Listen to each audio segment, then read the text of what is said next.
UP की 2 विधानसभा सीटों के उपचुनाव में बीजेपी ने अपना फिर परचम लहराया है। यूपी, बिहार, हरियाणा, महाराष्ट्र सहित 6 राज्यों की 7 विधानसभा सीटों के लिए हुए उपचुनाव में 7 में से 3 सीटें जीती है। बिहार की 1 सीट में आरजेडी तो 1 सीट में बीजेपी को सफलता मिली है।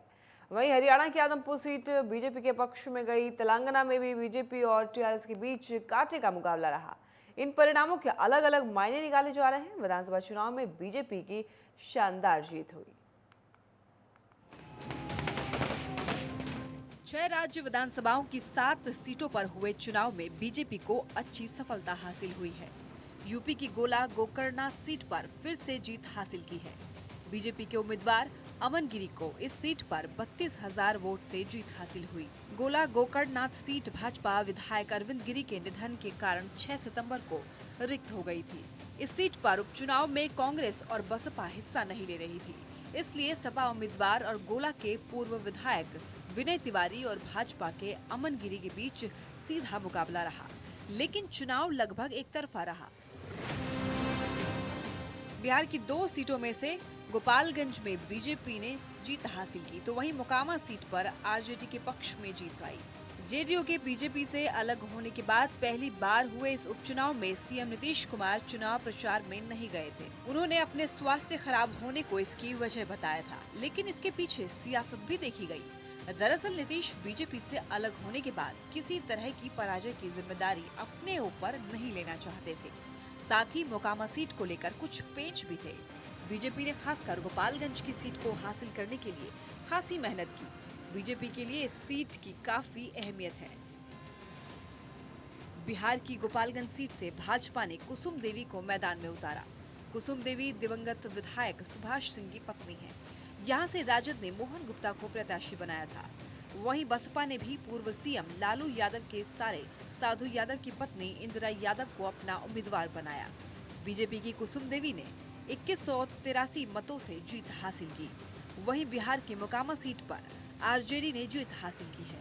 आरजेडी की नीलम देवी ने बीजेपी की सोनम देवी को पराजित किया। सोनम देवी ललन सिंह की पत्नी है, जबकि चुनाव जीतने वाली नीलम देवी अनंत सिंह की पत्नी है। दोनों ही बाहुबली और रसूख वाले परिवारों से मानी जाती हैं। बिहार के इन दोनों सीटों पर काफी जोरदार मुकाबला हुआ। वहीं हरियाणा की आदमपुर सीट पर बीजेपी के भव्य बिश्नोई ने 16,000 से अधिक मतों से जीत हासिल की। उन्होंने कांग्रेस के जयप्रकाश को पराजित किया। आप पार्टी के उम्मीदवार की जमानत जब्त हो गई है। हरियाणा के पूर्व सीएम भजन लाल के बेटे कुलदीप बिश्नोई के कांग्रेस से इस्तीफा देकर बीजेपी में शामिल होने की वजह से इस सीट पर चुनाव हुए थे। आदमपुर सीट पर भजन लाल परिवार का कब्जा है।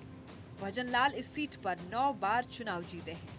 इस बार उपचुनाव में बीजेपी ने भजन लाल के पोते भव्य बिश्नोई को अपना प्रत्याशी बनाया।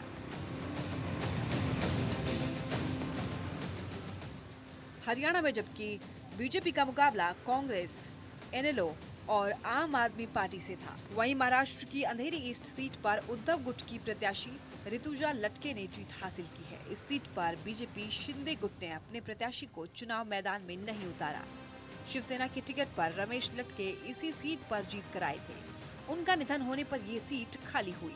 शिवसेना उद्धव गुट ने रमेश लटके की पत्नी ऋतुजा को उपचुनाव में प्रत्याशी बनाया।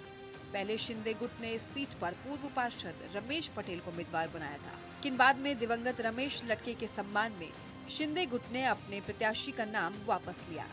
जिन 7 सीट पर भाजपा और क्षेत्रीय पार्टियों के बीच मुकाबला है, उनमें से 3 बीजेपी के पास थी, जबकि 2 सीट कांग्रेस के पास थी।